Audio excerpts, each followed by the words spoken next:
ನಮಸ್ಕಾರ. ಸೋನಿ 9 ನ್ಯೂಸ್ಗೆ ಸ್ವಾಗತ. ನಾನು ಪ್ರಭಾವತಿ. ಮೊದಲಿಗೆ ಮುಖ್ಯಾಂಶಗಳು. ಬೀದರ್ ಜಿಲ್ಲಾ ಪಂಚಾಯತ್ ಸಭಾಂಗಣದಲ್ಲಿ ತ್ರೈಮಾಸಿಕ ಕೆಡಿಪಿ ಸಭೆಯಲ್ಲಿ ಬೇಸಿಗೆಯಲ್ಲಿ ಕುಡಿಯುವ ನೀರಿನ ಸಮಸ್ಯೆಯಾಗದಂತೆ ಕ್ರಮ ವಹಿಸಿ ಸಚಿವ ಈಶ್ವರ್ ಖಂಡ್ರೆ. ಬೀದರ್ ನಗರದ ಮಲ್ಲಿಕಾರ್ಜುನ್ ಬಿರಾದರ್ ಅವರ ಮನೆಗೆ ಗ್ಯಾರಂಟಿ ಯೋಜನೆಯ ರಾಜ್ಯಾಧ್ಯಕ್ಷರಾದ ಹಾಗೂ ಮಾಜಿ ಸಚಿವರಾದ ಎಚ್.ಎಂ. ರೇವಣ್ಣ ಅವರಿಗೆ ಮಲ್ಲಿಕಾರ್ಜುನ್ ದಂಪತಿಗಳಿಂದ ಕಂಬಳಿ ಹೊದಿಸಿ ಸನ್ಮಾನಿಸಲಾಯಿತು. ಯತ್ನಾಳ್ಗೆ 2 ನಾಲಿಗೆ ಇರಬಹುದು. ಫ್ರೀಡಂ ಪಾರ್ಕ್ನಲ್ಲಿ ರಾಜ್ಯ ಸರ್ಕಾರದ ವಿರುದ್ಧ ಅನಿರ್ದಿಷ್ಟಾವಧಿ ಮುಷ್ಕರ. ವಿಜಯಕುಮಾರ್ ಹೆಬ್ಬಳಗಾಂವ್. ಬೀದರ್ ನಗರದ ಜಿಲ್ಲಾಧಿಕಾರಿ ಕಚೇರಿ ಎದುರುಗಡೆ ವಿವಿಧ ಬೇಡಿಕೆಗಳಿಗೆ ಆಗ್ರಹಿಸಿ ಜೈ ಭೀಮ್ ಗರ್ಜನೆ ಸಮಿತಿ ಕರ್ನಾಟಕ ವತಿಯಿಂದ ರಾಹುಲ್ ಡಾಂಗೆ ನೇತೃತ್ವದಲ್ಲಿ ಧರಣಿ ಪ್ರತಿಭಟನೆ ಹಮ್ಮಿಕೊಳ್ಳಲಾಗಿತ್ತು. ನಾಳೆ ಸಕಲ ಮರಾಠ ಸಮಾಜದಿಂದ ಸಾಗರ್ ಖಂಡ್ರೆ, ಎಂ.ಜಿ. ಮೂಲ್ಗೆ ಸತ್ಕಾರ. ಕಣಜಿಕರ್ ನಾವು ಕನ್ನಡಿಗರು. ಬೆಳಗಾವಿ ಘಟನೆ ದುರದೃಷ್ಟಕರ. ಮೆಹೆಂದ್. ಸುದ್ದಿಯ ವಿವರಗಳು. ಜಿಲ್ಲೆಯ 867 ಜನವಸತಿ ಪ್ರದೇಶಗಳಲ್ಲಿ ಎಲ್ಲಿಯೂ ನೀರಿನ ಸಮಸ್ಯೆ ಆಗದಂತೆ ಅಧಿಕಾರಿಗಳು ಮುಂಜಾಗ್ರತಾ ಕ್ರಮ ವಹಿಸುವಂತೆ ಅರಣ್ಯ ಪರಿಸರ ಮತ್ತು ಜೀವಿಶಾಸ್ತ್ರ ಹಾಗೂ ಬೀದರ್ ಜಿಲ್ಲಾ ಉಸ್ತುವಾರಿ ಸಚಿವರಾದ ಈಶ್ವರ್ ಖಂಡ್ರೆ ತಿಳಿಸಿದ್ದರು. ಜಿಲ್ಲಾ ಪಂಚಾಯತ್ ಸಭಾಭವನದಲ್ಲಿಂದು ಜರುಗಿದ ತ್ರೈಮಾಸಿಕ ಕೆಡಿಪಿ ಸಭೆಯ ಅಧ್ಯಕ್ಷತೆ ವಹಿಸಿ ಅವರು ಮಾತನಾಡುತ್ತಾ, ನೀರಿನ ಎಲ್ಲ ಕಾಮಗಾರಿಗಳನ್ನು ಕಾಲಮಿತಿಯಲ್ಲಿ ಪೂರ್ಣಗೊಳಿಸಿ ಸದ್ಯ ಬೇಸಿಗೆಯಲ್ಲಿ ಎಲ್ಲಿಯೂ ನೀರಿನ ಸಮಸ್ಯೆ ಆಗದಂತೆ ಕ್ರಮ ವಹಿಸುವಂತೆ ಸಚಿವ ಖಂಡ್ರೆ ಸೂಚನೆ ನೀಡಿದ್ದರು. ಗ್ರಾಮೀಣ ಕುಡಿಯುವ ನೀರು ಸರಬರಾಜು ಯೋಜನೆಯಡಿ ಈಗಾಗಲೇ 632 ಕಾಮಗಾರಿಗಳು ಪೂರ್ಣಗೊಂಡಿರುವ ಬಗ್ಗೆ ಅಧಿಕಾರಿಗಳಿಂದ ಮಾಹಿತಿ ಪಡೆದರು.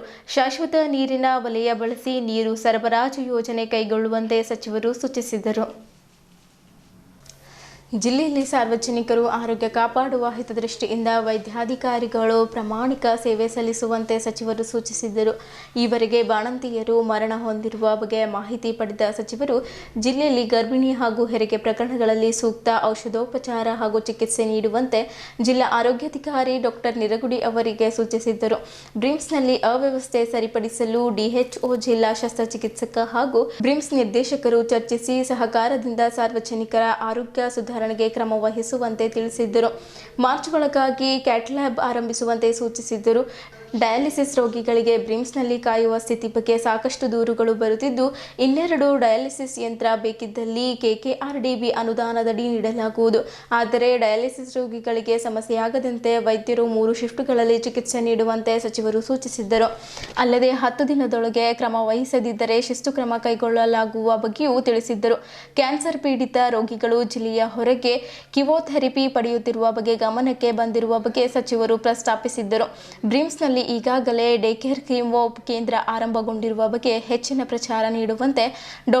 ನಿರಗುಡಿ ಅವರಿಗೆ ಸೂಚಿಸಿದ್ದರು.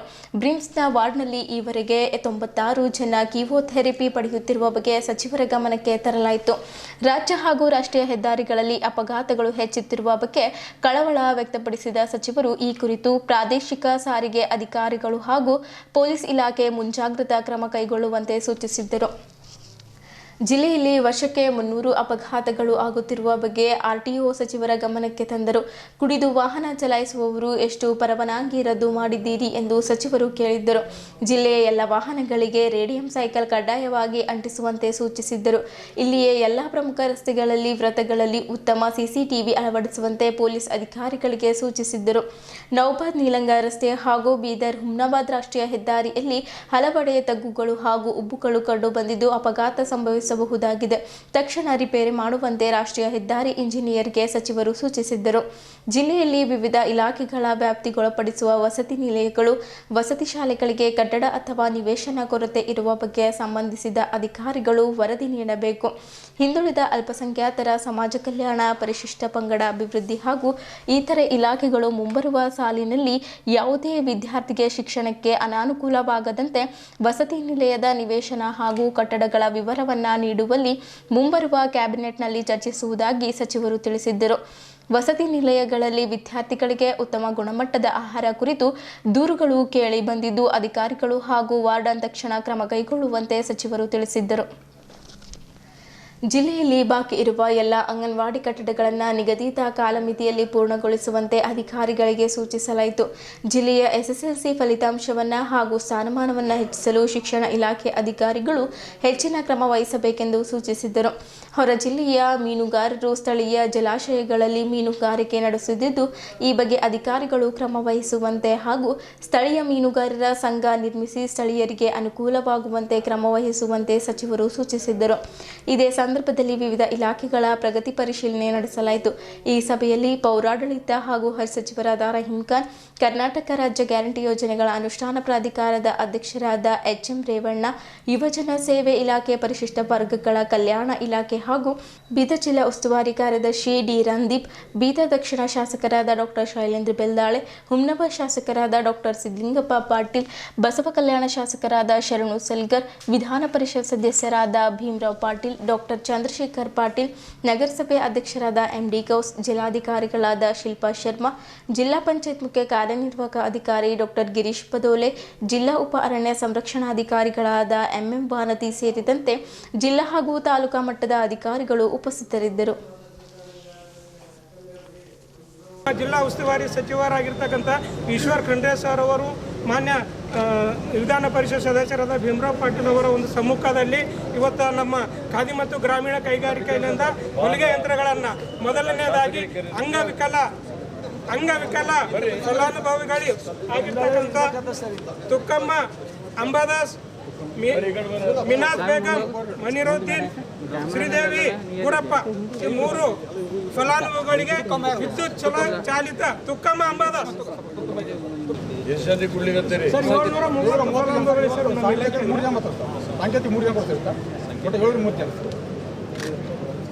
ಆಯ್ಕೆಯಲ್ಲ ಹಿಂಗೆ ಪಾರದರ್ಶಕ ಜಿಲ್ಲಾ ಉಪ ಕಾರ್ಯದರ್ಶಿ ಜಿಲ್ಲಾ ಪಂಚಾಯತ್ ಅವರ ಅಧ್ಯಕ್ಷತೆಯಲ್ಲಿ ಕಮಿಟಿ ಇದೆ ಸರ್. ಸಿಪಿಒ ಸಿಎಒ ಎಲ್ಲ ಇವೆಲ್ಲ ಎಲ್ಲಿಂದ ಖರೀದಿ ಮಾಡಿದ್ದು? ಟೆಂಡರ್ ಕರೆದಿದ್ದು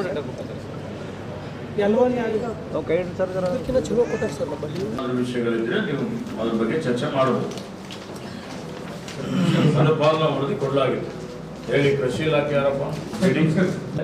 ಯಾವ್ಯಾವ ನಿಮ್ಮಲ್ಲಿ ಪ್ರಕರಣಗಳಿದ್ದಾವೆ ಆ ಪ್ರಕರಣಗಳಲ್ಲಿ ಯಾವ್ಯಾವ ಕಂಪನಿಗಳು ನಿಯಮ ಉಲ್ಲಂಘನೆ ಮಾಡಿದೆ ಆ ಕಂಪನಿಗಳಿಗೆ ಮತ್ತೆ ಆದೇಶವನ್ನು ಕೊಟ್ಟಿದ್ದಾರೆ, ಅದು ರದ್ದು ಮಾಡಬೇಕು ಅಂತೇಳಿ ಸರ್ಕಾರಕ್ಕೆ ಶಿಫಾರಸು ಮಾಡಿದ್ದಾರೆ.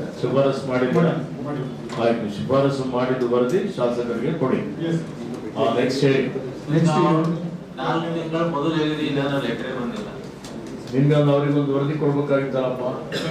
ಈಗ ಇವತ್ತೇ ಕೊಡಿ ನೀವು. 2.5 ಕೋಟಿ ಯಾರು ರೈತರು ಬೋರ್ವೆಲ್ ಹೊಡಿತಾರೋ ಅವ್ರಿಗೆ 25 ಲಕ್ಷ ರೂಪಾಯಿ 25,000 ಕೊಡಬೇಕು. ಅವ್ರ ಮಾಹಿತಿ ಜಿಲ್ಲೆ ಕೊಟ್ಟಿಲ್ಲ. ಅವ್ರ ಮೇಲೆ ರಿಟರ್ನ್ ಕಂಪ್ಲೇಂಟ್ ನಾನು ಮೇಡಮ್ ಅವರಿಗೆ ಕೊಟ್ಟಿದ್ದೆ. ಮಿನಿಸ್ಟರ್ ಎಲ್ಲ ಇನ್ನತ್ನಾದ್ರೂ ಏನೂ ಇಲ್ಲ. ನಾವು ಕೊಡ್ಬೇಕಾಗ ಬರ್ಬೇಕಾಗ ಏನಾಗಿದೆ ಅದರಲ್ಲಿ ಅದರ್ ಇಂಟರ್ವೆನ್ಷನ್ಸ್ ಅಂತ ಒಂದಿದೆ ಸರ್. ನಮ್ಮಲ್ಲಿ ಒಂದು ಪ್ರಾಜೆಕ್ಟ್ ಇದೆ. ಅದರಲ್ಲಿ 25,000 ಬೋರ್ವೆಲ್ ಯಾರು ಕೊಡ್ಸ್ಕೊಡ್ತಾರೆ, RR ನಂಬರ್ ಯಾರು ತಗೋತಾರೆ ಅವ್ರಿಗೆ ಕೊಡ್ಬೇಕು ಅಂತಿದೆ ಸರ್. ನಾವು ಸ್ಟಾರ್ಟಿಂಗ್ ಅದ್ರ ಬಗ್ಗೆ ಪ್ರಚಾರನೂ ಕೊಟ್ವಿ ಸರ್. ಅದ್ರ ಬಗ್ಗೆ ಅಪ್ಲಿಕೇಶನ್ಸ್ ಬಂದಿಲ್ಲ ಒಂದು ಸರ್. ಇನ್ನೊಂದು, ನಮ್ಮಲ್ಲಿ ಬೀದರ್ ಒಂದೇ ತಾಲೂಕು ಸರ್, ಬಾಕಿದೆಲ್ಲ ಸಬ್ ಕ್ರಿಟಿಕಲ್ ಇದಾವೆ ಸರ್. ಸೆಂಟ್ರಲ್ ವಾಟರ್ ಬೋರ್ಡ್ ವರದಿ ಪ್ರಕಾರ ನಾವು ಬೇರೆ ತಾಲೂಕಲ್ಲಿ ಎಲ್ಲೂ ಕೊಡ್ಲಿಕ್ಕೆ ಬರಲ್ಲ ಸರ್ ರೈತರಿಗೆ. ಯಾಕಂದ್ರೆ ಅಂಡರ್ಗ್ರೌಂಡ್ ವಾಟರ್ ಎಕ್ಸ್ಪ್ಲಾಯ್ಟ್ ಮಾಡೋದು ಜಾಸ್ತಿ ಆಗಿದೆ ಸರ್. ಅವು ಕ್ರಿಟಿಕಲ್ ಅಲ್ಲೇ ಬಂದ್ಬಿಡ್ತಾವೆ ಸರ್. ಈಗ ಬೀದರ್ ತಾಲೂಕು ಒಂದು ಸ್ವಲ್ಪ ಸೇಫ್ ಇದೆ ಸರ್, ಅಲ್ಲೂ ಅರ್ಜಿ ಬಂದ್ರೆ ನಾವು ಕೊಡ್ತೀವಿ ಸರ್. ಕಲಿಬೇಕಾಗಿತ್ತಲ್ಲ, ಪ್ರಚಾರ ಮಾಡಿ ಪ್ರೆಸ್ ನಲ್ಲಿ ಒಂದು ಪಬ್ಲಿಷ್ ಮಾಡ್ಬಿಟ್ಟು ಅರ್ಜಿ ಕರೆದು ಯಾರು ಹಾಕ್ತಾರೆ ವೆರಿಫೈ ಮಾಡಿ. ಇನ್ನೂ ಇದೆ ಸರ್, ಇನ್ನು ಅದೇನು ಮುಗ್ದಿಲ್ಲ ಸರ್. ಪ್ರಾಜೆಕ್ಟ್ ಇದೆ ಸರ್. ಇನ್ನೂ ರೈತರು ಬಂದ್ರೆ ನಾವು ಕೊಡ್ಲಿಕ್ಕೆ ಅವಕಾಶ. ಅದು ನಿಮ್ಮ ಹತ್ರ ದುಡ್ಡು ಇದೆ ಈಗ? ಇದೆ ಸರ್, ಗೋಯಿನಲ್ಲಿ ಇದ್ರೆ ಈಗ ನೀವು ಒಂದು ಪೇಪರ್ ಅಲ್ಲಿ ಪಬ್ಲಿಷ್ ಮಾಡಿ ಅರ್ಜಿ ಆಹ್ವಾನ ಮಾಡಿ. ಎಷ್ಟು ದುಡ್ಡಿದೆ ಸರ್? ಇದೆ ಸರ್, ಅದಕ್ಕೆ ಬಳಸ್ಬೋದು ಸರ್. ಅಲ್ಲಪ್ಪ, ಎಷ್ಟಿದೆ ದುಡ್ಡು? ರಿಲೀಸ್ ಆಗಿಲ್ಲ ಸರ್. 2.15 crores ಇತ್ತು ಸರ್. 2.15 crores ಇತ್ತು. ದುಡ್ಡು ರಿಲೀಸ್ ಆಗಿಲ್ಲ. ಅದು ಆಗಿದೆ ಸರ್. ಅದು ಖರ್ಚಾಗಿದೆ, ಇನ್ನೂ ಇದೆ ಸರ್. ಪ್ರಾಜೆಕ್ಟ್ ಅಲ್ಲಿ ಪ್ಲಾನ್ ಅಲ್ಲಿ ಇದೆ ಸರ್. ಇದ್ರೆ ಎಷ್ಟಿದೆ ಅಂತ ಹೇಳಿ ಮಾಹಿತಿ ಕೊಟ್ಬಿಟ್ಟು ಒಂದು ಪಬ್ಲಿಷ್ ಮಾಡಿ ಒಂದು ಆಹ್ವಾನ ಮಾಡಿ, ಅರ್ಜಿ ಆಹ್ವಾನ ಮಾಡಿ, ಯಾರು ರೈತರು ಎಲಿಜಿಬಲ್ ಇದ್ದಾರೆ ಮಾಡಿರೋದು ತೆಗಿಸ್ಬೇಕು. ಈಗ ಆದ್ಮೇಲೆ ಯಾವತ್ತೂ ನಿಮ್ಗೆ ಸಮಯ ಸಿಕ್ಕಿಲ್ಲ. ಈ ಮಾತು ಆಡ್ಲೇ ಇಲ್ಲ ಅವರು. ಬೀದರ್ ಹಿಂಗಿದೆ, ಬೇರೆ ತಾಲೂಕಲ್ಲಿಲ್ಲ, ನಾ ಅಡ್ವರ್ಟೈಸ್ಮೆಂಟ್ ಮಾಡೀನಿ. ಅಡ್ವರ್ಟೈಸ್ ಮಾಡಿ ಪೇಪರ್ ಕಟ್ಟಿಂಗ್ ಫಂಡ್ ಮುಗಿದೋಗಿದೆ, ಫಂಡ್ ಇದೆ ಅಂತಾರೆ. ಅವ್ರು ಪೂರ್ತಿ ತೋರಿಸಿದಲ್ಲ ಇಷ್ಟು ಬಂದಿದೆ ಇಷ್ಟು ಖರ್ಚಾಗಿದೆ ಅಂತ. ಮಾನ್ಯ ಸಿಒ ಇದ್ರು ವಿಡಿಯೋ ರೆಕಾರ್ಡಿಂಗ್ ತೋರಿಸ್ರಿ. ಸಭೆ ಯಾಕೆ ಸುಳ್ಳು ಮಾಹಿತಿ ಕೊಡ್ತಾರೆ? ಈ ವಿಷಯದ ಬಗ್ಗೆ ನೀವು ಮಾಹಿತಿ ತಗೊಂಡು ತೆಗೆದುಕೊಂಡ್ಬಿಟ್ಟು ಆಮೇಲೆ ಮಾಹಿತಿ ಕೊಡಿ ಮತ್ತು ಇದು ಇಮಿಡಿಯೇಟ್ ಆಗಿ ಇಂಪ್ಲಿಮೆಂಟೇಷನ್ ಮಾಡಲಿಕ್ಕೆ ಕ್ರಮ ವಹಿಸಿ. ಮೀಟಿಂಗ್ ಏನಾರ ಒಂದು ಆಗ್ಬೇಕಲ್ಲ ಸರ್. ನೋಡಿ, ಒಂದು ವಿಷಯದ ಬಗ್ಗೆ ನಾವು ತಾಸುಗಟ್ಟಲೆ ಚರ್ಚೆ ಮಾಡ್ಲಿಕ್ಕೆ ಆಗೋದಿಲ್ಲ, ಅರ್ಥ ಮಾಡ್ಕೊಳ್ರಿ ನೀವು. ಅದಕ್ಕೆ ಮೀಟಿಂಗ್ ಯಾಕೆ ಅರ್ಥ ಆಗಿದೆ ಸರ್. ಈ ವಿಷಯ ನೀವು ಬೇರೆ ಯಾವ್ದಾರ ಇದ್ರೆ ತಾಸುಗಟ್ಟಲೆ ಅದಕ್ಕೆ ನಾನು ಹೇಳಿದೆ, ಇನ್ ಫೇವರ್ ಆಫ್ ರೈತರು ಮಾತಾಡ್ತಾ ಇದ್ದೀನಿ ಸರ್. ನಾನು ರೈತರ ಪರ, ಎಲ್ಲರೂ ರೈತರ ಪರನೇ ಇದ್ದೀವಿ, ರೈತರ ಮಕ್ಕಳೇ ಇದ್ದೀವಿ, ನೀವೊಬ್ಬರೇ ಇಲ್ಲ. ಅರ್ಥ ಆಯ್ತಾ? ಈಗ ನಾನು ಹೇಳಿದ್ದೇನೆ ಸಿ ಅವರಿಗೆ ಅದ್ರ ಬಗ್ಗೆ ವಿಚಾರಣೆ ಮಾಡಿ ವರದಿ ಕೊಡಿ ಅಂತ ಹೇಳಿದ್ದೇನೆ. ಇದು ಬಿಟ್ಟು ಏನಾದ್ರು ಇದ್ರೆ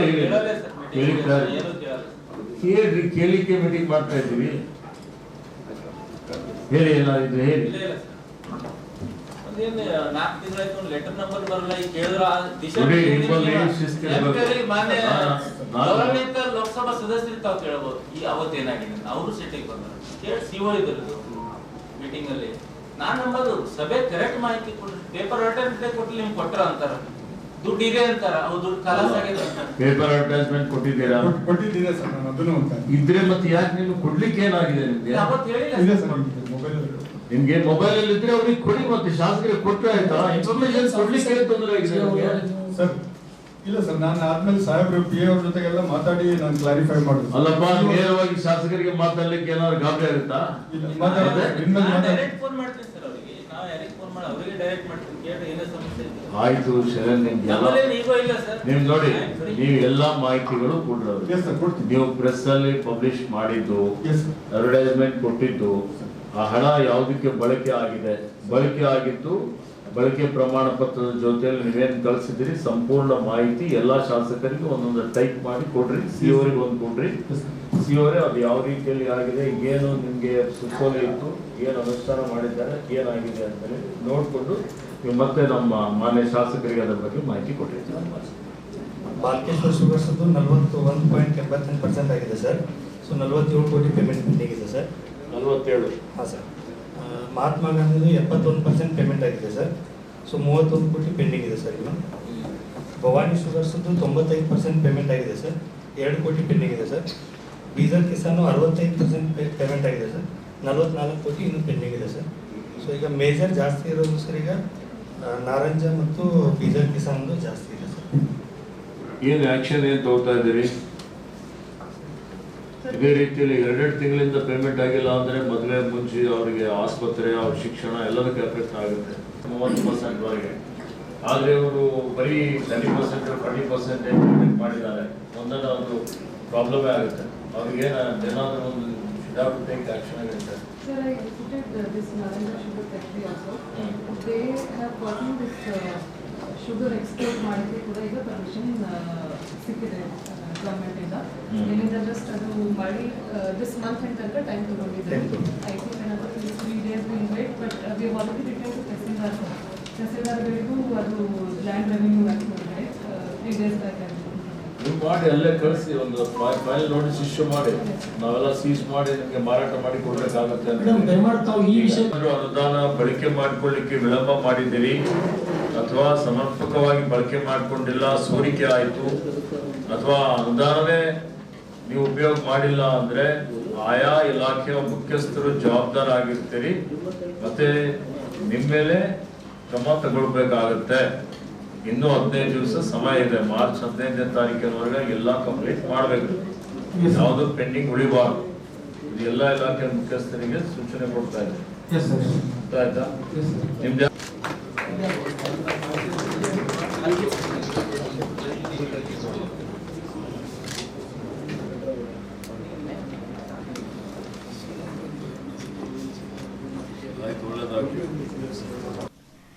ಬೀದರ್ ನಗರದ ರಾಮಚೌಕ್ ಬಳಿ ಇರುವ ಬೀದರ್ನ ಕೆಎಂಎಫ್ನ ಮಾಜಿ ಅಧ್ಯಕ್ಷರು ಹಾಲಿ ನಿರ್ದೇಶಕರಾದ ಮಲ್ಲಿಕಾರ್ಜುನ್ ಬಿರಾದರ್ ಪರಿಹಾರ್ ಅವರ ನಿವಾಸಕ್ಕೆ ಬೀದರ್ ಪ್ರವಾಸ ಕೈಗೊಂಡಿದ್ದ ಎಚ್ಎಂ ರೇವಣ್ಣ ಅವರು ಮಲ್ಲಿಕಾರ್ಜುನ್ ಬಿರಾದರ್ ಅವರ ಮನೆಗೆ ಭೇಟಿ ನೀಡಿದ್ದರು.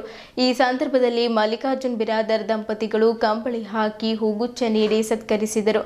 ಮಲ್ಲಿಕಾರ್ಜುನ್ ಬಿರಾದರ್ ಅವರ ಧರ್ಮಪತ್ನಿ ಲಕ್ಷ್ಮಿ ಎಂ ಬಿರಾದರ್ ಅವರ ಮಗನಾದ ಅಜಯ್ ಎಂ ಬಿರಾದರ್ ಅವರಿಗೆ ಮುಂದಿನ ದಿನಗಳಲ್ಲಿ ಯಾವುದೇ ರೀತಿಯ ಅಗತ್ಯವಿದ್ದರೆ ಕೆಲಸ ನಿರ್ವಹಿಸುತ್ತೇನೆ ಎಂದು ಹೇಳಿದ್ದರು.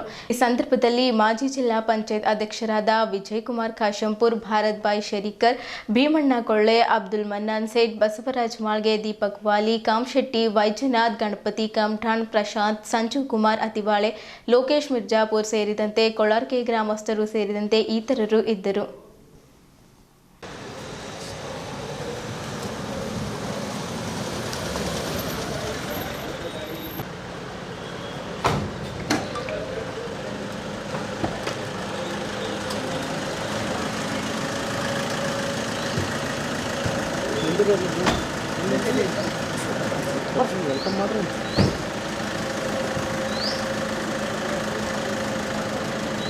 ರಮೇಶ್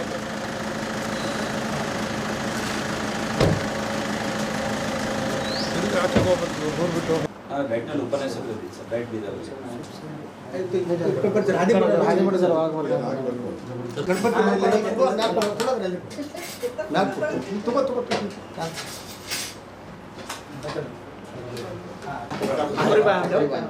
ಇಲ್ಲಿ ಬೇಡ ಚಾ ಕೊಟ್ಟು ಡಿಪೆಂಡ್ ಮಾಡ್ತಾರೆ ಪಲ್ಲೆ ಮೇಲೆ ಅವ್ರ ನೆರವಳಿಗೆಲ್ಲ ಕರಿ ಪಾಲ ಅವ್ರೆಲ್ಲರಿಗೆ ಮೇಲೆ ಕರ್ಕೊಂಡು ನಾಷ್ಟ ಮಾಡಿಸಲ್ಲ ಈ ಕಡೆ ಕುಶಲ್ ತುಕೋರಿ ಈಚೆ ಬರ್ರಿ ಬರ್ರಿ ಚಪ್ಪ ರಮೇಶ್ ಬಾಯ್ ಚಪ್ಪ ತುಕೋರಿ ನಾಷ್ಟ ಮುಗಿದೆ ಸರ್ ಒಂದು ಏಕಾಗಿ ಮುಗಿದೆ ಸರ್. ಆಮೇಲೆ ಏನು ಮಾಡಿದ್ರು ಸರ್, ಮೊನ್ನೆ MP ಎಲೆಕ್ಷನ್ ಇರೋದ್ರಿಂದ ಒಂದು 6 ತಿಂಗಳು ಮಾಡಬೇಕು ಅಂತ ಸರ್ಕಾರ 6 ಮಂತ್ ಎಕ್ಸ್ಟೆನ್ಷನ್ ಮಾಡಿದ್ರು. ಎಕ್ಸ್ಟೆನ್ಷನ್ ಮಾಡಿದ ಮೇಲೆ ಅವ್ರಿಗೆ ಮಾತ್ರ ಅದೇ ಕನ್ಫರ್ಮ್ ಮಾಡ್ಕೊಂಡು 1 ಇಯರ್ ಆಯ್ತು. ಬರ್ರಿ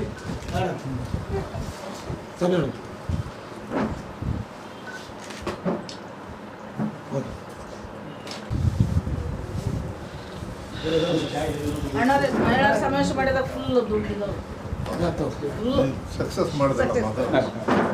ಸಾಹಿತ್ಯ ಯಾವಾಗಲೂ ಭಾಳ ಕೆಲಸ ಮಾಡ್ತೀವಿ.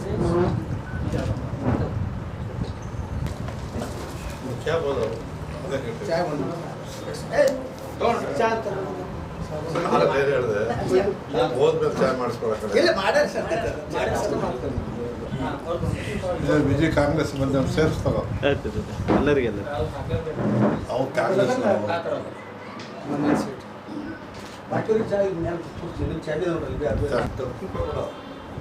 ಅವತ್ತಿದ್ದ ಬೇಡ ಇವತ್ತು ಇರ್ಬೇಕಲ್ಲ. ಎಲ್ಲ ಸಮಯ ಅಂತೀವಿ ಅಂತ ಪಶುಟ್ಟಿ ಸಮಯ ಅಂತೀವಿ. ಅವತ್ತು ಒಳ್ಳೇದಿತ್ತು. ನಿಮ್ಮ ಹುಡುಗರೇ ಅವನು ಮಾತಾಡ್ತೀನಿ. ಇಲ್ಲೇ ಅವನ ಪಿ ಎ ಈಗ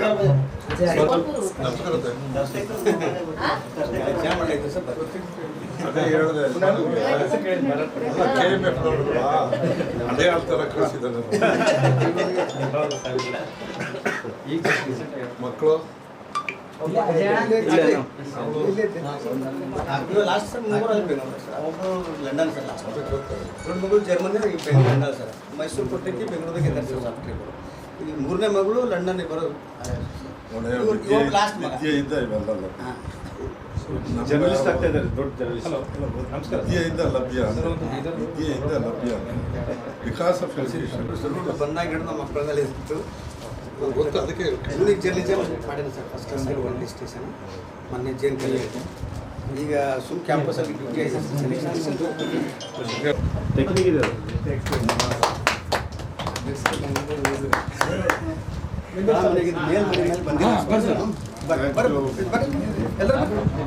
ಹಿಂಗೆ ತಗೋದಾರ ತಗೋರಿ ಫ್ಯಾಮಿಲಿ ತಗೋತಾರೆ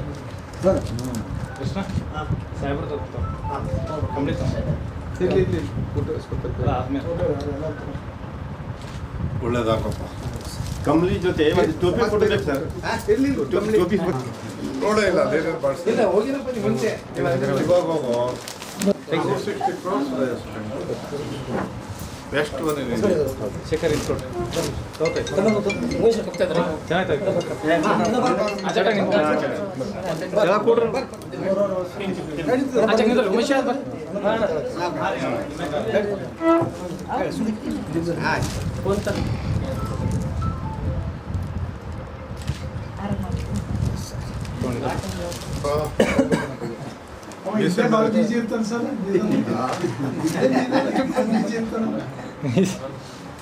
ಎಲ್ಲರೂ ನಮಸ್ಕಾರ. ಬರ್ತಿತ್ತು ಎಲ್ಲ ಜಡ್ಪಿ ಬಲ್ಲಮ್ಮ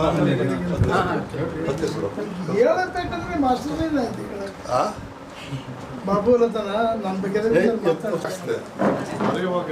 ಟ್ರಾನ್ಸ್ಪೋರ್ಟ್ಗೆ ಈ ಕಡೆ ನಾರ್ತ್ ಈಸ್ಟ್ ಇರುತ್ತೆ ಕರ್ನಾಟಕ. ಇದಕ್ಕೆ ಹಾಕಿದ್ರು ನಾನು ಬರೆದಿದ್ರೆ ಬೆಂಗಳೂರಿಗೆ ಹಾಕಿದ್ರು. ಗುಲ್ಬರ್ಗ ಇದಕ್ಕೆ ಹಾಕಿದ್ದು ನಾನು ಅವರು ಈಶಾನ್ಯಗೆ ಹಾಕ್ತಾರೆ.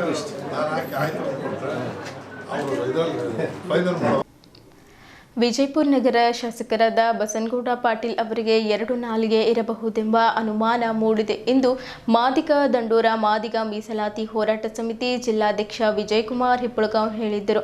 ನಗರದ ಜಿಲ್ಲಾ ಪತ್ರಿಕಾ ಭವನದಲ್ಲಿ ಸುದ್ದಿಗೋಷ್ಠಿ ಉದ್ದೇಶಿಸಿ ಮಾತನಾಡಿರುವ ಅವರು, ಇತ್ತೀಚೆಗೆ ಸೇವಾಲಾಲ್ ಜಯಂತಿ ಸಂದರ್ಭದಲ್ಲಿ ಒಳ ಮೀಸಲಾತಿ ಜಾರಿ ಒಳ್ಳೆಯದಲ್ಲ ಎಂಬ ಮಾತು ಹೇಳಿ ಸಮಾಜದಲ್ಲಿ ಗೊಂದಲ ಸೃಷ್ಟಿಸಲು ಹೊರಟಿರುವವರು. ಅಧಿವೇಶನದಲ್ಲಿ ಅವರು ಮಾತನಾಡುವಾಗ ನಮ್ಮ ಸರ್ಕಾರ ಒಳ ಮೀಸಲಾತಿ ಜಾರಿ ಮಾಡಿದ್ದರೂ ಈ ಸಿದ್ದರಾಮಯ್ಯ ಸರ್ಕಾರ ಮೀನಾಮೇಷ ಎಣಿಸುತ್ತಿದೆ ಎಂದು ಹೇಳಿದ್ದರು. ಈಗ ಉಲ್ಟಾ ಹೊಡೆಯುವ ಮೂಲಕ ಸಮಾಜಗಳ ಮಧ್ಯೆ ಕಂದಕ ಸೃಷ್ಟಿಸಲು ಹೊರಟಿದ್ದಾರೆ ಎಂದು ಹರಿಹಾಯ್ದರು. ನೇರವಾಗಿ ತನ್ನ ಸ್ವಪಕ್ಷದ ರಾಜ್ಯಾಧ್ಯಕ್ಷರನ್ನ ವಿರೋಧಿಸುವವರು ನಮ್ಮನ್ನ ವಿರೋಧಿಸುವುದು ಯಾವ ಮಹಾ ಎಂದು ಪ್ರಶ್ನೆ ಮಾಡಿರುವ ಅವರು, ಇನ್ನು ಮುಂದೆ ಯತ್ನಾಳ್ ಅವರು ಯಾವುದೇ ಕಾರಣಕ್ಕೂ ಮಾದಿಗರ ಮತ ಕೇಳಲು ಮಾದಿಗರ ಓಣಿಗಳಿಗೆ ತೆರಳಬಾರದೆಂದು ಎಚ್ಚರಿಕೆ ನೀಡಿದ್ದರು. ಇಂದಿನಿಂದ ರಾಜ್ಯ ರಾಜಧಾನಿ ಬೆಂಗಳೂರಿನ ಫ್ರೀಡಂ ಪಾರ್ಕ್ನಲ್ಲಿ ಕಳೆದ 2 ದಿನಗಳಿಂದ ಒಳ ಮೀಸಲಾತಿ ಜಾರಿ ಮಾಡುವುದಾಗಿ ಹೇಳಿ ಮೀನಾಮೇಷ ಎಣಿಸುತ್ತಾ ಒಂದೆಡೆ ಸಾಗಿದ್ದರೆ ಬ್ಯಾಕ್ಲಾಗ್ ಹುದ್ದೆಗಳನ್ನು ಭರ್ತಿ ಮಾಡಿಕೊಳ್ಳಲು ಹೊರಟಿರುವ ಸಮಾಜ ಕಲ್ಯಾಣ ಸಚಿವ ಎಚ್.ಸಿ. ಮಹದೇವಪ್ಪನವರ ನಡೆ ಸರಿಯಾದ ಕ್ರಮವಲ್ಲ. ಇದನ್ನು ಖಂಡಿಸಿ ಪ್ರತಿಭಟನೆ ಹಮ್ಮಿಕೊಳ್ಳಲಾಗಿದೆ ಎಂದರು. 2011ರ ಜಾತಿ ಜನಗಣತಿ ಆಧಾರದ ಮೇಲೆ ಸರ್ವೋಚ್ಚ ನ್ಯಾಯಾಲಯವು ಒಳ ಮೀಸಲಾತಿ ಜಾರಿ ಮಾಡಬೇಕೆಂದು ರಾಜ್ಯ ಸರ್ಕಾರಗಳಿಗೆ ನಿರ್ದೇಶನ ನೀಡಿದೆ. ಈಗಾಗಲೇ ಹರಿಯಾಣ, ತೆಲಂಗಾಣ ರಾಜ್ಯಗಳು ಒಳ ಮೀಸಲಾತಿ ಜಾರಿ ಮಾಡಿವೆ. ಆದರೆ ಇಲ್ಲಿಯ ಕಾಂಗ್ರೆಸ್ ಸರ್ಕಾರ ಜಾತಿ ಜನಗಣತಿ ಜಾರಿ ಮಾಡಿದ ನಂತರ ಒಳ ಮೀಸಲಾತಿ ಜಾರಿ ಮಾಡುವುದಾಗಿ ಹೇಳಿ ಕಾಲಹರಣ ಮಾಡುತ್ತಿದೆ. ನಾಗಮೋಹನ್ ದಾಸ್ ವರದಿ ಆಧರಿಸಿ ಒಳ ಮೀಸಲಾತಿ ಜಾರಿ ಮಾಡುವುದಾಗಿ ಹೇಳಿ ಒಳಗೊಳಗೆ ಬ್ಯಾಕ್ಲಾಗ್ ಹುದ್ದೆ ಭರ್ತಿ ಮಾಡಿಕೊಂಡು ಅಧಿಕ ಸಂಖ್ಯೆಯಲ್ಲಿರುವ ಮಾದಿಗರಿಗೆ ಅನ್ಯಾಯ ಮಾಡಲು ಹೊರಟಿದೆ ಎಂದರು. ಮಾರ್ಚ್ 7ರಂದು ನಡೆಯಲಿರುವ ರಾಜ್ಯ ಬಜೆಟ್ನಲ್ಲಿ ಮತ್ತೆ ಎಸ್ಸಿಪಿ-ಟಿಎಸ್ಪಿ ಹಣ ತನ್ನ ಗ್ಯಾರಂಟಿಗಳಿಗೆ ಬಳಸುತ್ತಿದೆ ಎಂಬ ಮಾತು ಹರಿದಾಡಿದೆ. ಈ ಹಿಂದೆ 24,000 ಕೋಟಿ ಎಸ್ಸಿಪಿ-ಟಿಎಸ್ಪಿ ಹಣ ತನ್ನ ಗ್ಯಾರಂಟಿಗಳಿಗೆ ಬಳಸಿದೆ. ಒಳ ಮೀಸಲಾತಿ ಜಾರಿ ಮಾಡಿ ರಾಜ್ಯಕ್ಕೆ 6ನೇ ಗ್ಯಾರಂಟಿ ಕೊಡುತ್ತೇವೆ ಎಂದು ಹೇಳಿಕೆ ನೀಡಿದ ಈ ಸರ್ಕಾರ ಒಳ ಮೀಸಲಾತಿ ಜಾರಿ ಮಾಡದೆ ಕೊಟ್ಟ ಮಾತು ಉಳಿಸಿಕೊಂಡಿಲ್ಲ.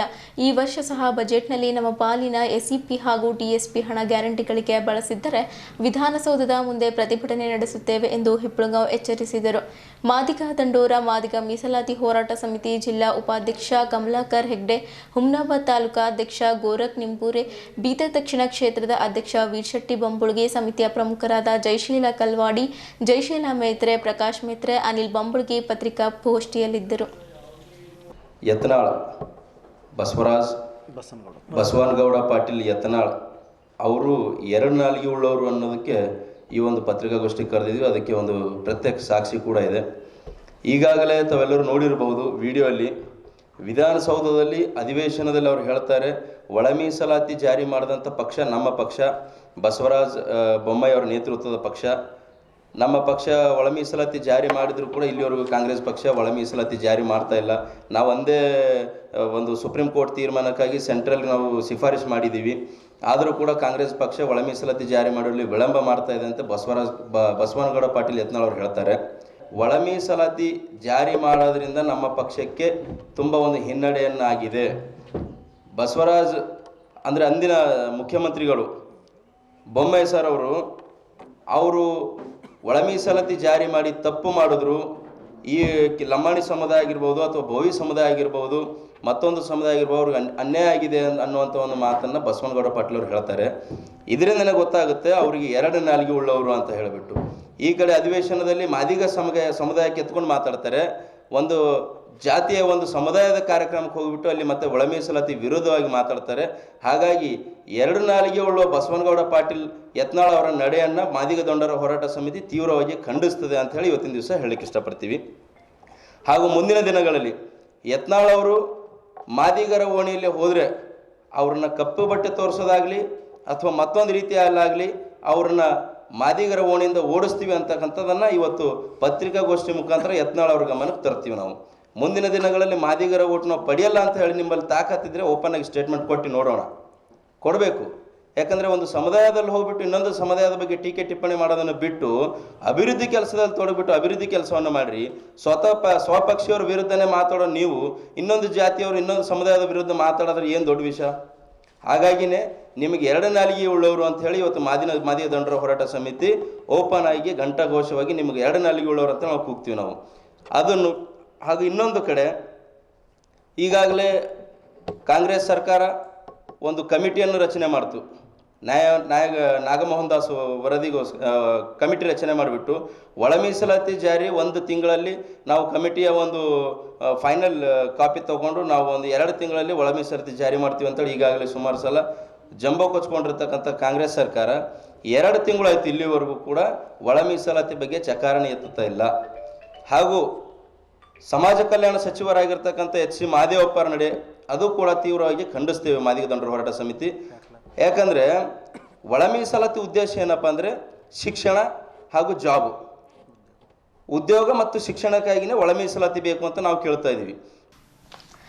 ಜೈ ಭೀಮ್ ಗರ್ಜನೆ ಸಮಿತಿ ಕರ್ನಾಟಕ ವತಿಯಿಂದ ಜಿಲ್ಲಾಧಿಕಾರಿ ಕಚೇರಿ ಎದುರುಗಡೆ ಧರಣಿ ಹಮ್ಮಿಕೊಳ್ಳಲಾಗಿತ್ತು. ಬೀದರ್ ತಾಲೂಕಿನ ವಿಳಾಸ್ಪುರ ಗ್ರಾಮದಲ್ಲಿ ಡಾಕ್ಟರ್ ಬಾಬಾ ಸಾಹೇಬ್ ಅಂಬೇಡ್ಕರ್ ಅವರ ಭಾವಚಿತ್ರದ ಮೇಲೆ ಪದೇ ಪದೇ ಅವಮಾನವಾದರೂ ಕಿಡಿಗೇಡಿಗಳಿಗೆ ಬಂಧಿಸುವಲ್ಲಿ ವಿಳಂಬ ಮಾಡುತ್ತಿರುವ ಜನ್ವಾಡ PSI ಹುಲೆಪಾರ್ ಅವರಿಗೆ ಕೆಲಸದಿಂದ ಅಮಾನತು ಮಾಡಬೇಕೆಂದು ಧರಣಿ ಹಮ್ಮಿಕೊಳ್ಳಲಾಗಿತ್ತು. ಅಲ್ಲದೆ ಅವರು ಅಧಿಕಾರಿ ಶ್ವಾಸನೆ ಹೇಳುವುದನ್ನು ಬಿಟ್ಟು ಇಲ್ಲಿಯವರೆಗೆ ಆ ಕಿಡಿಗೇಡಿಗಳಿಗೆ ಬಂಧಿಸುವಲ್ಲಿ ವಿಫಲರಾಗಿರುತ್ತಾರೆ.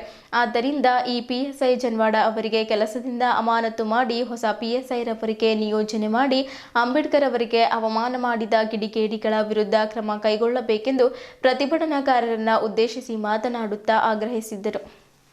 ವಿಷ್ಣುವರ್ಧನ್ ವಾಲ್ದೊಡ್ಡಿ ಅವರು ಮಾತನಾಡುತ್ತಾ ವಿಶ್ವಜ್ಞಾನಿ ಸಂವಿಧಾನ ಶಿಲ್ಪಿ ಡಾಕ್ಟರ್ ಬಾಬಾ ಸಾಹೇಬ್ ಅಂಬೇಡ್ಕರ್ ಅವರ ಭಾವಚಿತ್ರಕ್ಕೆ ಬೀದರ್ ತಾಲೂಕಿನ ವಿಳಾಸ್ಪುರ ಗ್ರಾಮದಲ್ಲಿರುವ ದಿನಾಂಕ 13/2/2024 ಚಪ್ಪಲಿ ಹಾರ ಹಾಕಿ ಅವಮಾನ ಮಾಡಿರುತ್ತಾರೆ. ಆ ಸಮಯದಲ್ಲಿ ಜನ್ವಾಡ PSI ಹುಲೆಪ್ಪ ಸರ್ ಘಟನಾ ಸ್ಥಳಕ್ಕೆ ಕೂಡ ಬಂದಿರುತ್ತಾರೆ. ಕಾನೂನಿನ ಪ್ರಕಾರ ಕೂಡ ಒಂದು FIR ಮಾಡಿರುತ್ತಾರೆ. ನಂತರ ಕೆಲವೇ ದಿನಗಳಲ್ಲಿ 1/1/2025 ಗ್ರಾಮದಲ್ಲಿ ಭೀಮಾ ಕೋರೆಗಾಂವ್ ವಿಜಯೋತ್ಸವಗೋಸ್ಕರ ಡಾಕ್ಟರ್ ಬಾಬಾ ಸಾಹೇಬ್ ಅಂಬೇಡ್ಕರ್ ಅವರ ಬ್ಯಾನರ್ ಹಾಕಿರುತ್ತಾರೆ. ಅದಕ್ಕೂ ಕೂಡ ದಿನಾಂಕ 5/1/2025 ಸಗಣಿ ಬಡಿದು ಅವಮಾನ ಮಾಡಿರುತ್ತಾರೆ. ಅವತ್ತು ಕೂಡ ಜನ್ವಾಡ PSI ಹುಲೆಪ್ಪ ಹಾಗೂ ಪೊಲೀಸ್ ಅಧಿಕಾರಿಗಳು ಸ್ಥಳಕ್ಕೆ ಭೇಟಿ ನೀಡಿರುತ್ತಾರೆ. ಆಗಲೂ ಕೂಡ FIR ಮಾಡಿರುತ್ತಾರೆ. ನಂತರ ಮತ್ತೆ ಡಾಕ್ಟರ್ ಬಾಬಾ ಸಾಹೇಬ್ ಅಂಬೇಡ್ಕರ್ ಅವರ ಪುತ್ಥಳಿಗೆ ದಿನಾಂಕ 27/1/2025 ಮತ್ತೆ ಸಗಣಿ ಬಡಿದು ಅವಮಾನ ಮಾಡಿರುತ್ತಾರೆ. ಆದರೂ ಕೂಡ ಸಂಬಂಧಪಟ್ಟ PSI ಹುಲೆಪ್ಪ ಅವರಿಗೆ ಯಾವುದೇ ಅಧಿಕಾರಿ ಆಶ್ವಾಸನೆ ಹೇಳುವುದನ್ನು ಬಿಟ್ಟು ಇಲ್ಲಿಯವರೆಗೆ ಆ ಕಿಡಿಗೇಡಿಗಳಿಗೆ ಬಂಧಿಸುವಲ್ಲಿ ವಿಫಲರಾಗಿದ್ದಾರೆ ಎಂದು ಮಾತನಾಡುತ್ತಾ ಹೇಳಿದ್ದರು. ಈ ಪ್ರತಿಭಟನೆಯಲ್ಲಿ ರಮೇಶ್ ಪಾಸ್ವಾನ್, MH ರವೀಂದ್ರ, ರಾಹುಲ್ ಡಾಂಗೆ, ಸೂರ್ಯಕಾಂತ್ ಕಮಠಾಣೆ, ಭಗತ್ ಸೇಂದೆ, ಅಜಯ್ ಕುದ್ರೆ, ಜಾಶ್ವಾ ವಂಟೆ, ದಾವಿದ್ ಹಲ್ಗೆ, ಸುನೀಲ್ ಶಾಗಂಜ್, ವಿಷ್ಣುವರ್ಧನ್ ವಾಲ್ದೊಡ್ಡಿ, ಸಂದೀಪ್, ರಾಕೇಶ್ ಶರ್ಮಾ, ಕಲ್ಯಾಣರಾವ್ ಗುನ್ನಳ್ಳಿಕರ್, ಸಂಜು ಲಕ್ಷ್ಮಿ ದೊಡ್ಡಿ, ಅವಿನಾಶ್ ದೀನೆ ಸೇರಿದಂತೆ ಇತರರು ಉಪಸ್ಥಿತರಿದ್ದರು.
ವಿರೋಧಿ ಜನರ PSNಗೆ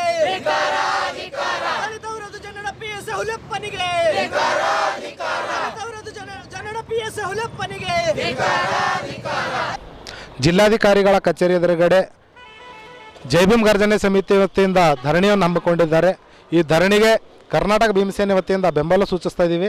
ಈ ಧರಣಿಯ ಮುಖ್ಯ ಉದ್ದೇಶನೇ ಕಳೆದ 2 ತಿಂಗಳಿಂದ ಏನು ಸತತವಾಗಿ 3 ಸಾರಿ ವಿಳಾಸ್ಪುರ ಗ್ರಾಮದಲ್ಲಿ ಡಾಕ್ಟರ್ ಬಾಬಾ ಸಾಹೇಬ್ ಅಂಬೇಡ್ಕರ್ ಅವರ ಒಂದು ಫೋಟೋಕ್ಕೆ ಸಗಣಿ ಬೆಳೆದರು ಮತ್ತು ಚಪ್ಪಲಿ ಹಾರ ಹಾಕಿ ಅವಮಾನ ಮಾಡಿರ್ತಕ್ಕಂಥ ಕಿಡಿಗೇಡಿಗಳ ವಿರುದ್ಧ ಯಾವುದೇ ಸೂಕ್ತ ಕಾನೂನು ಕ್ರಮ ಕೈಗೊಳ್ಳದೇ ಇರತಕ್ಕಂಥ ಜನವಾಡ PSI ಹುಲಿಯಪ್ಪನಿಗೆ ಅಮಾನತು ಮಾಡಬೇಕಂತೇಳಿ ನಮ್ಮದು ಈ ಒಂದು ಬೇಡಿಕೆ ಇದೆ. ಇದೇ ರೀತಿಯಲ್ಲಿ ಇವತ್ತು ಈ ಧರಣಿಯ ಅಧ್ಯಕ್ಷತೆ ವಹಿಸಿರ್ತಕ್ಕಂಥ ರಾಹುಲ್ ಡಾಂಗೆ ಅವರು ಹೇಳಿರೋ ಪ್ರಕಾರ ಸಾಮೂಹಿಕ ವಿಷವನ್ನು ಸೇವಿಸ್ತೀವಿ ಅಂತೇಳಿ, ಈ ವಿಷ ಸೇವಿಸಿದರೆ ಇದಕ್ಕೆ ನೇರ ಹೊಣೆನೇ ಇಡೀ ನಮ್ಮ ಜಿಲ್ಲಾಡಳಿತ ಆಗುತ್ತೆ ಅಂತೇಳಿ ನಾನು ಎಚ್ಚರಿಕೆ ನೀಡುತ್ತೇನೆ. ನಾವು ಕಾದು ನೋಡ್ತೀವಿ ಸಾಯಂಕಾಲದವರೆಗೆ. ಇಲ್ಲ ಅಂತಂದರೆ ಮುಂದಿನ ಏನು ನಡಿಬೇಕು ಎಲ್ಲ ಇಲ್ಲಿ ಸೇರ್ಕೊಂಡು ಇದಕ್ಕೊಂದು ಹಂತಕ್ಕೆ ಬರ್ತೀವಿ. ಯಾವುದೇ ಕಾರಣಕ್ಕೂ ಇವತ್ತು ಹುಲಿಯಪ್ಪನಿಗೆ ಅಮಾನತು ಮಾಡದೆ ಬಿದ್ದಲ್ಲಿ ನಾವು ಸಾಮೂಹಿಕವಾಗಿ ವಿಷ ಸೇವಿಸ್ತೇವೆ ಅಂತ ಹೇಳ್ತಾ ಎಚ್ಚರಿಕೆ ನೀಡ್ತೀನಿ.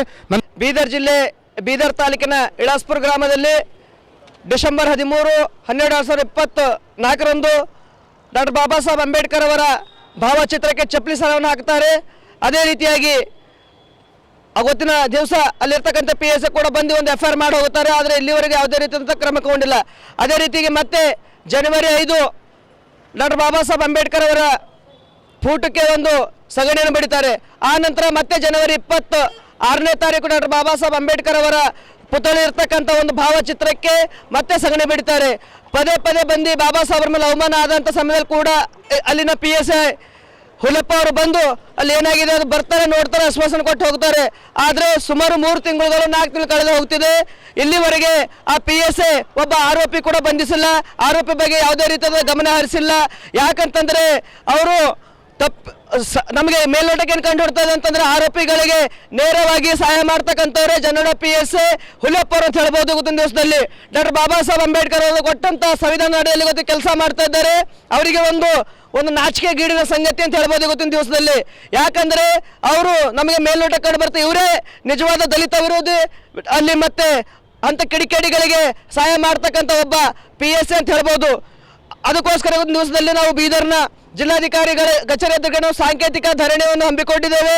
ಇವತ್ತು ಸಾಯಂಕಾಲವರೆಗೆ ಅವರು ಆ ಒಂದು PSIಗೆ ಕೆಲಸದಿಂದ ಅಮಾನತು ಮಾಡಿ ಆರೋಪಿಗಳಿಗೆ ಬಂಧಿಸುವಲ್ಲಿ ಅವರು ವಿಳಂಬ ಮಾಡಿದ್ರೆ ಸಾಮೂಹಿಕವಾಗಿ ಇಲ್ಲಿರ್ತಕ್ಕಂಥ ಎಲ್ಲರೂ ನಾವು ವಿಷವನ್ನು ಸೇವಿಸ್ತೀವಿ ಅಂತ ಹೇಳ್ಬೋದು. ಮಾರ್ಚ್ 2ರಂದು ನಗರದ ಪ್ರತಾಪ್ ನಗರ ಬಡಾವಣೆಯಲ್ಲಿರುವ ಕರ್ನಾಟಕ ರಾಜ್ಯ ಸರ್ಕಾರಿ ನೌಕರರ ಸಂಘದ ಸಮುದಾಯ ಭವನದಲ್ಲಿ ಸಕಲ ಮರಾಠ ಸಮಾಜದಿಂದ ಬೀದರ್ ಲೋಕಸಭೆ ಸದಸ್ಯರಾದ ಸಾಗರ್ ಖಂಡ್ರೆ ಹಾಗೂ ವಿಧಾನ ಪರಿಷತ್ ಸದಸ್ಯರಾದ MG ಮೂಳೆ ಅವರ ಭವ್ಯ ಸತ್ಕಾರ ಸಮಾರಂಭ ಆಯೋಜಿಸಲಾಗಿದೆ ಎಂದು ಸತ್ಕಾರ ಸಮಿತಿ ಅಧ್ಯಕ್ಷ ಅಶೋಕ್ ಪಾಟೀಲ್ ಕಣಜಿಕರ್ ಹೇಳಿದ್ದರು. ನಗರದ ಜಿಲ್ಲಾ ಪತ್ರಿಕಾ ಭವನದಲ್ಲಿ ಸುದ್ದಿಗೋಷ್ಠಿ ಉದ್ದೇಶಿಸಿ ಮಾತನಾಡಿರುವ ಅವರು, ಸಮಾರಂಭದಲ್ಲಿ ಜಗದ್ಗುರು ವೇದಾಚಾರ್ಯ ಮಂಜುನಾಥ ಭಾರತಿ ಸ್ವಾಮೀಜಿ ಸಾನ್ನಿಧ್ಯ ವಹಿಸಲಿದ್ದು, ಮುಖ್ಯ ಅತಿಥಿಗಳಾಗಿ ಜಿಲ್ಲಾ ಉಸ್ತುವಾರಿ ಸಚಿವರು, ಪೌರಾಡಳಿತ ಸಚಿವರು, ನಗರಸಭೆ ಅಧ್ಯಕ್ಷರು, ಬುಡಾ ಅಧ್ಯಕ್ಷರು, ಹಿರಿಯ ಅಧಿಕಾರಿಗಳು ಮತ್ತು ಮುಖ್ಯ ಅತಿಥಿಗಳಿಗೂ ಭಾಗವಹಿಸುವರು. ಈ ಸತ್ಕಾರ ಕಾರ್ಯಕ್ರಮದಲ್ಲಿ ಸಂಸದ್ ಸಾಗರ್ ಖಂಡ್ರೆ ಹಾಗೂ ವಿಧಾನ ಪರಿಷತ್ ಸದಸ್ಯರಾದ MG ಮೂಳೆ ಅವರನ್ನ ವೈಭವವಾಗಿ ಸತ್ಕರಿಸಲಾಗುತ್ತದೆ ಎಂದರು. ನಾವು ಕರ್ನಾಟಕದಲ್ಲಿದ್ದು ನಮ್ಮ ಹುಟ್ಟು ಬದುಕು ಹಾಗೂ ಸಾವು ಕರ್ನಾಟಕದಲ್ಲಿಯೇ. ಹಾಗಾಗಿ ನಾವು ಎಲ್ಲಿರುತ್ತೇವೆಯೋ ಅಲ್ಲಿ ನಾಡು ಭಾಷೆ ಬಗ್ಗೆ ಅಭಿಮಾನ ಇರಬೇಕು.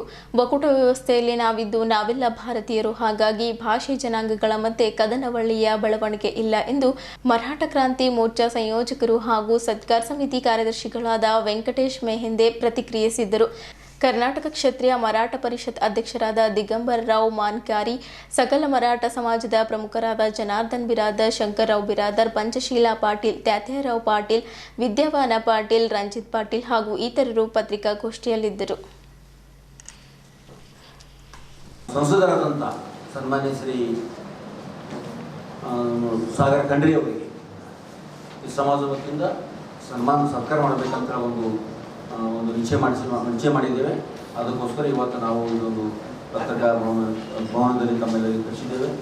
ದಯಮಾಡಿ 11:30 ಗಂಟೆಗೆ ಸೊ ದಯಮಾಡಿ ಆ ದಿವಸ ತಾವು ಕೂಡ ಈ ಸರ್ ವೆಂಕಟರಾವ್ ಮಾಯಿಂದೆ ದಯಮಾಡಿ ತಾವು ಕೂಡ ಆ ದಿವಸ ಕಾರ್ಯಕ್ರಮದಲ್ಲಿ ಬರಬೇಕಂತ ನಾನು ಈ ಸಮಾಜ ವತಿಯಿಂದ ತಮ್ಮಲ್ಲಿ ವಿನಂತಿ ಮಾಡ್ತೇನೆ. ಸಕಲ ಮರಾಠ ಸಮಾಜ ವತಿಯಿಂದ ನಾನು ಸತ್ಕಾರ ಹಾಗೂ ಸ್ವಾಗತ ಸಮಿತಿಯ ಅಧ್ಯಕ್ಷರಾಗಿ ತಮ್ಮೆದುರಿಗೆ ಹೇಳಬಯಸುತ್ತೇನೆ. ಸಾಗರ್ ಖಂಡ್ರೆ ಅವರು ಸಂಸದರಾಗಿ 6 ತಿಂಗಳಾಯಿತು, 6-8 ತಿಂಗಳಾಯಿತು ಹೆಚ್ಚಿಗೆ. ಮತ್ತು MG ಮುಳೆ ಸಾಹೇಬರಾಗಿ ಅವರು ಹಾಗೆ ಅಷ್ಟೇ ಹೆಚ್ಚು ಕಮ್ಮ 1 ತಿಂಗಳ ಹತ್ತ ಆಗಿದೆ. ಆದರೂ ಸ್ವಲ್ಪ ವಿಳಂಬ ಆಗಿದೆ. ಒಬ್ಬರದೊಬ್ಬರು ಟೈಮ್ ಅಡ್ಜಸ್ಟ್ ಆಗ್ತಾ ಇದ್ದಿಲ್ಲ. ನಮ್ಮಲ್ಲೇ ಒಂದು ಮೀಟಿಂಗ್ ಮಾಡಿದೆವು, ಮತ್ತೊಂದು ಸಲ ಮಾಡೋರು ಅಂದರು, ಹಿಂಗೆ ಮಾಡಿ ಆಮೇಲೆ ಬೇರೆ ಬೇರೆ ಎಲ್ಲ ಇದು ಬಂದು ಸ್ವಲ್ಪ ಲೇಟ್ ಆಗಿದೆ. ಲೇಟ್ ಆದರೂ ಸ್ವಲ್ಪ ಈಗ ಮತ್ತೆ ಸರಿಯಾದ ಒಂದು ದೊಡ್ಡ ಭವ್ಯ ಸಕಲ ಮಾರಾಟ ವತಿಯಿಂದ ಮಾಡೋರಂತೇಳಿ ನಾವೆಲ್ಲ ಒಂದು ದೊಡ್ಡ ಸಮಾಜದ ಮೀಟಿಂಗ್ ಮಾಡಿ ಇದು ಮಾಡಿ ಈಗ ದಿನಾಂಕ 2 ಮಾರ್ಚ್ 2025 ನಮ್ಮ ಸರ್ಕಾರಿ ಸಮುದಾಯ ಭವನದಲ್ಲಿ ಮುಂಜಾನೆ 11:30 ಗಂಟೆಗೆ ಭವ್ಯ ಒಂದು ಸಮ್ಮೇಳನ ಮಾಡೋಣ ಅಂಥೇಳಿ ನಾವು ಸತ್ಕಾರ ಸಮಾರಂಭ ಇಟ್ಕೊಂಡಿದ್ದೆವು. ಅದಕ್ಕಂತ ತಾವು ಭೀ ಪತ್ರಕರ್ತರ ಮಿತ್ರರು ಅಲ್ಲಿ ಭಾಗವಹಿಸಿ ಈ ಕಾರ್ಯಕ್ರಮಕ್ಕೆ ಯಶಸ್ವಿ ಮಾಡಿಕೊಡ್ಬೇಕಂತ ಹೇಳಿ ನಂದು नम्र विनंती है। मिर्ची बनाई, इसके लिए हम उनका भी शुक्रगुजार कर रहे हैं। और ईश्वर और सागर खंडरे साहब भी है ना अच्छा काम कर रहे हैं। अभी 4 महीने से देख रहे हैं हम, वो विदाउट कंट्रीब्यूशन करके ना काम कर रहे सागर खंडरे, उसके लिए हमें अच्छा लगा। इसके लिए हम उनका सम्मान रख रहे हैं, क्योंकि हमें भी लगता है कि हमारे समाज के तरफ से हम कुछ करें तो वो भी हमारे समाज के लिए कुछ करेंगे। ये भी हाँ, हम लोग खिलाफ करें ना, इलेक्शन खत्म, दुश्मनी खत्म। इलेक्शन होने के बाद हमारे दोनों एमपी ಯಾರಿಗೆ ಏನು ಪಸಂದ ಅದ ಅದು ಮಾಡಿ सर, समाज को न्याय मिला बोल के बोल रहे 10 साल एमपी बहुत खोबा थे जब समाज को न्याय नहीं मिला सर। नहीं, उनके हिसाब से मिला है। और हम और कुछ हम और कुछ कम गिर रहे हैं। हम तो हम और डिमांड चाहते हैं ना उनके साथ। अभी जो अभी पावर में उनको तो सम्मान करके हमारे समाज के हित के बारे में सोचना चाहिए ना। समाज का हित हम यहाँ पे बैठे समाज का हित करने के लिए, समाज का हित सोच के बैठे यहाँ पे हम लोग। यहाँ पे पॉलिटिक्स कुछ नहीं है, पार्टी कुछ नहीं है, समाज के हर घटक को साथ में लेके हम काम करने वाले। MG ಮುಳೆಯವರು ವಿಧಾನ ಪರಿಷತ್ತಿನ ಸದಸ್ಯರು ಹೊಸದಾಗಿ ಆಗಿದ್ದರಿಂದ ಮತ್ತು ನಮ್ಮ ಬೀದರ್ ಜಿಲ್ಲೆಯ ಸಂಸದರಾದಂಥ ಯುವಕರು ಒಬ್ಬರು ಸಾಗರ್ ಖಂಡ್ರೆ ಅವರು ಸಂಸದರಾಗಿದ್ದ ಕಾರಣ ನಮ್ಮ ಸಮಾಜದ ವತಿಯಿಂದ ಬೀದರ್ದಲ್ಲಿ ಸರ್ಕಾರಿ ಭವನದಲ್ಲಿ ಸಭೆಯನ್ನು ನೆರವೇರಿಸಲಾಗಿದೆ.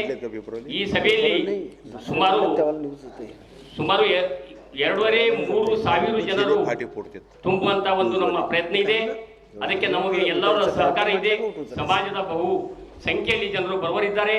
ಅದಕ್ಕೆ ಈ ಪತ್ರಿಕಾಗೋಷ್ಠಿಯಲ್ಲಿ ನಾವು ಮಾತಾಡೋದು ಎಲ್ಲರೂ ಸಮಾಜದ ಮುಖಂಡರು, ನಮ್ಮ ಸಮಾಜದ ಅಧ್ಯಕ್ಷರು ಮತ್ತು ಎಲ್ಲ ಸಮಾಜದ ಮುಖಂಡರುಗಳು ಇಲ್ಲಿದ್ದಾರೆ. ಇದಕ್ಕೆ ಯಾವುದೇ ಒಂದು ಕಾರಣ ಇಲ್ಲ.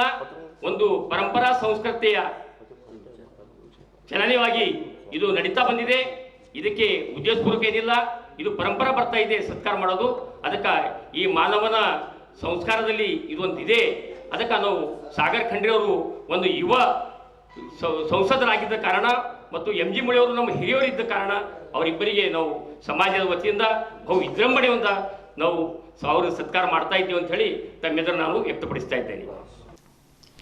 ಇಲ್ಲಿಯವರೆಗೂ ಸುದ್ದಿ ಕೊಟ್ಟಿದ್ದು ನಾನು ಪ್ರಭಾವತಿ. ಮುಂದಿನ ಸುದ್ದಿಯೊಂದಿಗೆ ಮತ್ತೆ ಭೇಟಿಯಾಗೋಣ. ವಂದನೆಗಳು.